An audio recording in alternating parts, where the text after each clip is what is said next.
तो उनके घर पर धावा बोला जाता है, उनकी पत्नी को काला मुंह किया जाता है, उसके बाद जूतों की माला पहनाई जाती है, गांव में घुमाया जाता है, वो अपने दोनों हाथ से अपना मुंह बंद करती हैं तो उनके हाथ पीछे बांध दिए जाते हैं। ये घटना सरेआम जब लोगों को पता चली कि इस तरह हुआ, पूरा गांव ब्राह्मण परिवार वहां से पलायन कर गया था, सिर्फ उनकी खेती होने पौने दामों में लेनी थी। और उसके बाद में जब विरोध करने कुछ ब्राह्मण समाज के लोग वहां जाते हैं तो उनके खिलाफ मुकदमा कायम किया जाता है। ये संविधान, ये कानून है समाजवादी पार्टी का, अखिलेश यादव का। ने उन्हें कथावाचक नहीं कहिए। आपने उनका इंटरव्यू सुना है, वो पहले विद्यालय चलाते थे फर्जी।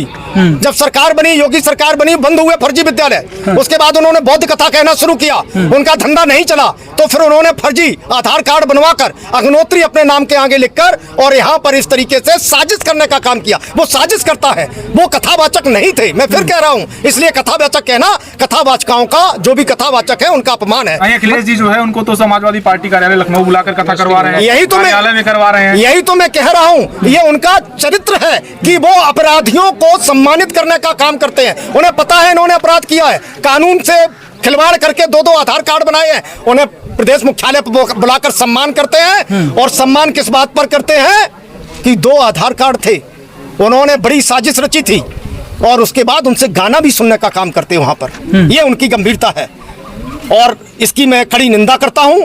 जात में बांटने का उनका जो कुत्सित प्रयास है वो सफल नहीं होगा। अखिलेश यादव तो कह रहे हैं कि ये जो कथा थी, कुछ लोग चाहते हैं, कुछ सामंतवादी नहीं कहे, लेकिन कुछ लोग चाहते हैं जो कि कोई दलित, कोई पिछड़ा, कोई पीड़ित का व्यक्ति कैसे कथा कह सकता है, वो उनको नहीं। रितम्भरा जी आपको पता है किस समुदाय से आती हैं? एससी समुदाय से आती हैं। उनको अब सब सम्मान करते हैं, उनकी हम कथा सुनते हैं। आसाराम बापू खायत समाज से आते हैं, साक्षी जी महाराज लोधी समाज से आते हैं, उमा भारती लोधी समाज से आती हैं, निरंजन ज्योति निषाद समाज से आती हैं। अभी आज चकननगर ब्लॉक के नगला जोर में जो कथा हो रही है वो यादव समाज की बेटी कह रही है। ब्राह्मण समाजों ने उन्होंने यहाँ बढ़ चढ़ के उनका स्वागत किया। यहाँ खितौरा बगल में गाँव है, यहाँ जय गुरुदेव यादव समाज से है, इनका पूरा क्षेत्र उनका वहाँ सम्मान करता है, उनके आश्रम पर जाकर उनका सम्मान करने का काम करता है।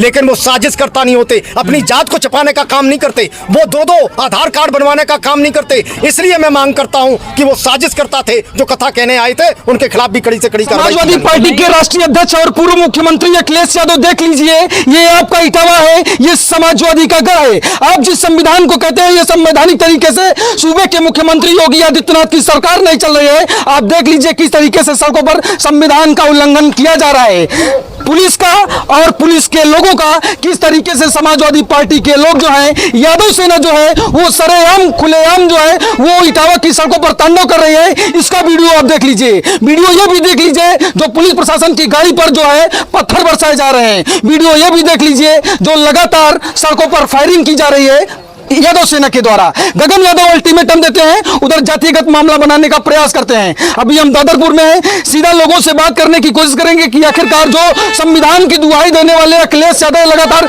संविधान की बात करते हैं और हाथों में संविधान लेकर चलते हैं, वही कैसे वही समाजवादी के लोग जो हैं वो संविधान को और कानून को अपने हाथ में लेकर सरेआम संविधान की धज्जियां उखाड़ देते हैं। सीधा नेताजी एक बात कर लेते हैं, दादरपुर गाँव बेहद चर्चा में रहा, सीधा बात कर लेते हैं और सारा प्रकरण आप जानते हैं कि क्या कुछ हुआ है। ये बताइए, संविधान की दुहाई देने वाले अखिलेश यादव जो पूर्व मुख्यमंत्री हैं, समाजवादी का गढ़ इटावा कहा जाता है और यहीं पर सरेआम धज्जियां उड़ाई गई संविधान की, क्या कहेंगे? खुलेआम हाथों में तमंचे लहराए गए। समाजवादी पार्टी का इतिहास है, कभी भी उन्होंने संविधान को माना नहीं। अगर वो संविधान को मानते तो सबसे ज़्यादा उनके शासनकाल में दलितों का उत्पीड़न होता है। एक घटना मैं चर्चा कर रहा हूँ आपके साथ, उसके बाद इस प्रकरण पर आऊँगा। पहले तो सबसे पहले जो घटना घटी है उसकी मैं निंदा करता हूँ। जो साजिश करता थे, जिन्होंने 2 आधार कार्ड बनवाए थे, यहाँ महिलाओं से चरण धुलाकर उनको चरणामत पिलाने का काम किया था, जिससे गांव वालों की भावनाएं आहत हुई, उनके खिलाफ कार्रवाई होनी चाहिए। उनके खिलाफ FIR हुई और कार्रवाई होगी। दूसरा, यहाँ के जो अत्युत्साही युवाओं ने प्रतिक्रिया स्वरूप उनकी चोटी काटने का काम किया, उसकी भी मैं निंदा करता हूँ। उनके खिलाफ प्रशासन काम कर रहा है, कानून के हिसाब से उनको गिरफ्तार करके जेल भेजा जा चुका है। इसलिए जो समाजवादी पार्टी के मुखिया अपनी बिरादरी को भड़काकर इस समाज को, हिंदू समाज, सनातन समाज को जात विद्वेष में बांटकर जाति का संघर्ष कराना चाहते हैं। उसी परिप्रेक्ष्य में आज ये घटना घटी है। यादव समाज के लोग अन्य जनपदों से आए हैं यहाँ पर, और पुलिस पहले से यहाँ सतर्क थी। उन पर पथराव जो किया है और जो हवाई फायर करी है, जो फायरिंग करी है, यही चाल और चरित्र है समाजवादी पार्टी का। मैं बताना चाहता हूँ एक घटना, समाजवादी पार्टी के मुखिया को याद दिलाना चाहता हूँ। उन्हीं की पिछली सरकार थी। संतोषपुर इटगांव, इटावा विधानसभा में गांव था। एक ब्राह्मण परिवार का लड़का यादव परिवार की लड़की को प्रेम प्रसंग में ले जाता है। उसे पुलिस पकड़कर जेल में बंद करती है तो पड़ोसी ले कोई जाता है। दूसरे परिवार के पड़ोसी जब उन्हें छुटाने का प्रयास करते हैं, वो सिर्फ कचहरी वकीलों से बात करने जाते हैं तो उनके घर पर धावा बोला जाता है। उनकी पत्नी को काला मुंह किया जाता है। उसके बाद जूतों की माला पहनाई जाती है, गांव में घुमाया जाता है। वो अपने दोनों हाथ से अपना मुंह बंद करती हैं तो उनके हाथ पीछे बांध दिए जाते हैं। यह घटना सरेआम जब लोगों को पता चली कि इस तरह हुआ, पूरा गांव ब्राह्मण परिवार वहां से पलायन कर गया था। सिर्फ उनकी खेती होने पौने दामों में लेनी थी। और उसके बाद में जब विरोध करने कुछ ब्राह्मण समाज के लोग वहां जाते हैं तो उनके खिलाफ मुकदमा कायम किया जाता है। ये संविधान, ये कानून है समाजवादी पार्टी का, अखिलेश यादव का। उनकी जब सरकार बनती है तो आतंकवादियों को छोड़ने का काम करते हैं, जो अपराधी हैं उनको संरक्षण देने का काम करते हैं। ये बताइए, जिस तरीके से इटावा की सड़कों पर तांडव किया गया, तो क्या लगता है कि जब ये जायज नहीं किसी का सर मुड़वा दिया जाए, उसकी चोटी अगर काटना गलत है, तो क्या सड़कों पर सरेआम तमंचे लहराना, हजारों संख्यों में गाड़ियां दौड़ाना, ये सही है? चक्का जाम करना, यही चाल और चरित्र जनता देख रही है समाजवादी पार्टी का, और आने वाले समय में इसका जवाब देगी। मैं प्रशासन से पुरजोर मांग करता हूं कि ऐसे लोगों को चिन्हित करके जेल में डालकर उनकी उचित व्यवस्था और उनका उचित उन्हें जो सजा हो वो देने का काम करें। और इतनी कड़ी सजा मिलनी चाहिए कि दोबारा इसकी पुनरावृत्ति करने की कोई हिम्मत ना कर सके। क्या लगता है कि जो हजारों की संख्या में जो सड़कों से पुलिस ने उनको भगाया वहां से, वो लोग गांव की तरफ, दादरपुर गांव जहां ब्राह्मण जहां कथा हो रही थी, वहां वो लोग कूच कर जाते हैं वहां से जब पुलिस भगा देती है? तो क्या लगता है कि अगर पुलिस ना होती चप्पे चप्पे पर, तो आज एक बड़ा नरसंहार हो जाता इस गांव? निश्चित तौर पर मैं आपसे, आपकी बात से सहमत हूं। अगर पुलिस सतर्क नहीं होती तो एक बड़ी अप्रिय घटना यहां घट जाती आज, जिसको इतिहास में काले पन्नों में दर्ज किया जाता। मैं पुलिस प्रशासन से कहना चाहता हूं कि इस तरह की घटना का अपने एलआईयू द्वारा संज्ञान लेते हुए इस तरह की घटना की पुनरावृत्ति न हो। और यहां प्रशासन में जिलाधिकारी और एसएसपी से मांग करता हूं, यहां एक सेक्शन पीएसी लगाने का काम करें, लोगों में सुरक्षा का माहौल बने। और मैं दांदरपुर के लोगों को विश्वास दिलाने आया हूं कि जो भी दोषी होगा उसके खिलाफ कानूनी कार्रवाई होगी। किसी भी निर्दोष को जेल भेजने का काम नहीं करने दिया जाएगा, ये मैं विश्वास दिलाने आया हूं। तो अखिलेश यादव लगातार देख रहे होंगे ये वीडियो। 26 तारीख को अल्टीमेटम दिया जा रहा था कि पूरी सड़कें जाम कर दी जाएंगी। गगन यादव कूच कर चुके थे, गाजियाबाद से वो आ रहे थे, उनको आगरा पुलिस ने धर लिया, वहां पकड़ लिया। तो क्या लगता है कि अखिलेश यादव जो हैं वो समझाने का प्रयास नहीं किए यादव सेना को, जो समाजवादी पार्टी के लोग थे उनको? समझाने का नहीं, उन्हें भड़काने का काम किया है। वो चाहते हैं उत्तर प्रदेश जाति हिंसा में फंसकर अपना वोट बैंक उनका मजबूत हो। और ये इतिहास है, जब जब समाजवादी पार्टी की सरकार बनती है सिर्फ तुष्टीकरण नीति को वो लागू करते हैं। यही उनका संविधान है और यही आतंकवादियों को वो जी कहकर उनके लोग बुलाते हैं। इसलिए उनका तो चरित्र है, वो समझा नहीं रहे बल्कि प्रदेश को जाति हिंसा में झोंकने का काम कर रहे हैं। तो क्या लगता है कि अखिलेश यादव जो है दो जातियों को लड़ाना चाहते हैं, यादव ब्राह्मण करके, ताकि उनकी रोटी सीखी जाए पीडीए के नाम पे? पीडीए का उनका छलावा वाला नारा है। सबसे ज्यादा उनकी सरकार में ही दलितों का उत्पीड़न होता है। सबसे ज्यादा ही पिछड़े के अन्य जो अति पिछड़े हैं उनके हकों पर डाका डालने का काम ये समाजवादी पार्टी करती है। एक जात को अपना ज्यादा से ज्यादा जितना भी आरक्षण होता है वो दिया जाता है। और ये सभी पीडीए इस छलावा में नहीं आने वाला है। उन्हें लग रहा है कि पीडीए नहीं आएगा, इसीलिए जात संघर्ष करके अपना वोट बैंक मजबूत करना चाहते हैं। नहीं, अखिलेश यादव तो कह रहे हैं कि ये जो कथा थी, कुछ लोग चाहते हैं, कुछ सामंतवादी नहीं कहे, लेकिन कुछ लोग चाहते हैं जो कि कोई दलित, कोई पिछड़ा, कोई पीडीए का व्यक्ति कैसे कथा कह सकता है, वो उनको नहीं।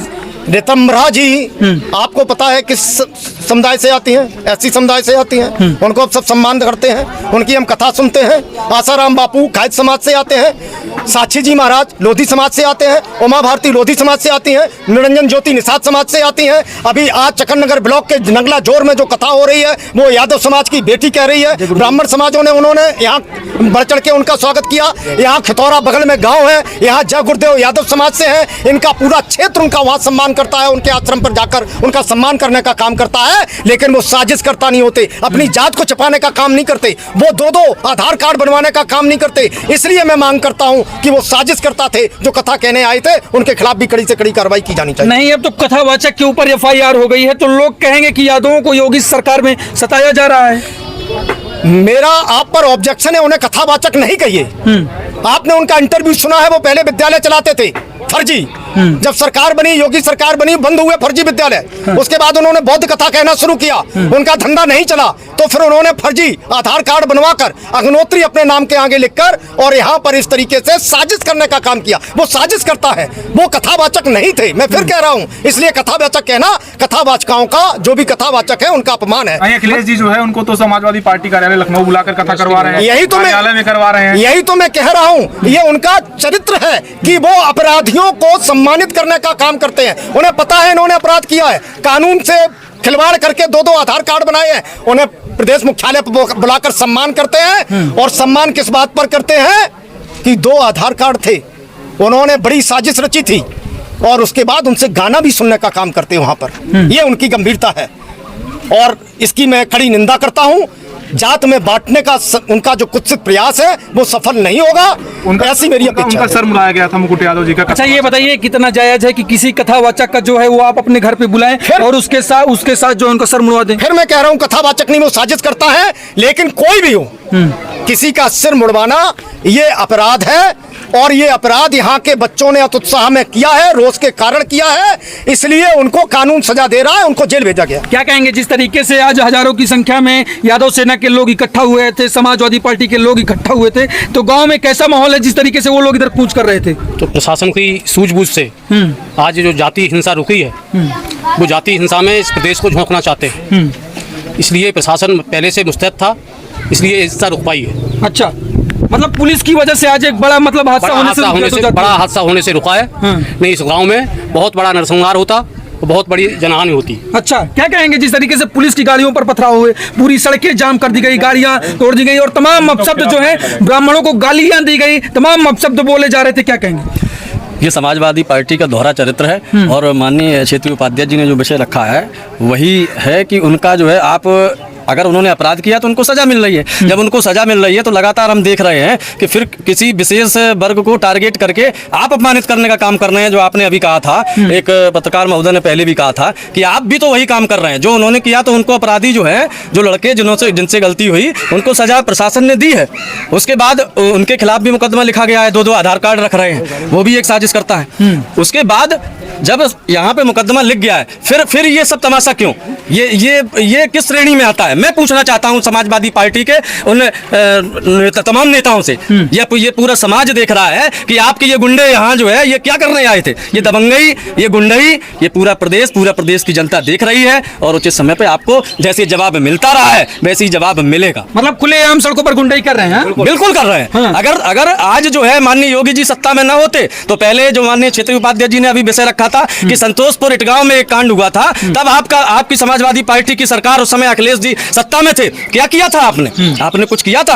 आपने तो ये किया था कि जो जिसके साथ घटना हुई उसी को जेल में डालने का, उनको मारपीट किया, और वो लोग मुकदमा लिखाने गए, उनको प्रशासन के और पुलिस के सामने थाने में लोगों ने मारने का काम किया, तब उनके साथ अन्याय नहीं हुआ था। आज अगर किसी ने अन्याय, किसी से गलती हुई है तो हम लोग तो स्वीकार कर रहे हैं, सारा समाज या सब देख रहे हैं कि उनको प्रशासन ने, माननीय योगी जी की सरकार है, भारतीय जनता पार्टी की सरकार है, तो उन्होंने उनको दंड सजा देने का काम किया है। लेकिन आपके ये गुंडे जो आतताई कर रहे हैं, ये घटनाएं कर रहे हैं, ये सब क्या है? ये भी तो अपराध की श्रेणी में आता है। तो इसलिए मैं भी प्रशासन से, माननीय उपाध्याय जी ने जो कहा उनकी बात से जो है जोड़ते हुए कि मैं प्रशासन से, हम सब लोग आए हैं यहाँ पे दांदरपुर गांव में, कि उनसे जो प्रशासन से मांग करता हूँ, सरकार से, कि इन सब लोगों को उचित जो है इसमें कार्रवाई हो। और ये फेसबुक पे भी मैं देख रहा हूँ कि उसमें बड़ी भद्दी गालियाँ, ये सब ये नहीं देख रहा है तमाम समाज कि जब अपराधी को सजा मिल रही है उसके बाद भी आप लिख रहे हैं, तो ये गलत है। माँ बहन ये सब करना, ये कहाँ का न्याय है? ये इस तरीके से आप करेंगे? सोशल मीडिया पर धमकियां दी जा रही हैं? बिल्कुल दी जा रही हैं, बिल्कुल दी जा रही हैं। क्यों भैया सोशल मीडिया पर खुलेआम धमकी दी जा रही है? उनके सभी के खिलाफ कार्रवाई होगी, ऐसी हमारी प्रशासन से मांग है। उनको चिन्हित करके उनको जेल भेजने का काम करेगा। अगर दादरपुर गांव में कथावाचक का सर मुड़वाना जायज नहीं था, तो क्या जो सड़कों पर समाजवादी पार्टी और समाजवादी सेना के लोग, यादव सेना के लोग जो तांडव किए, क्या वो जायज था?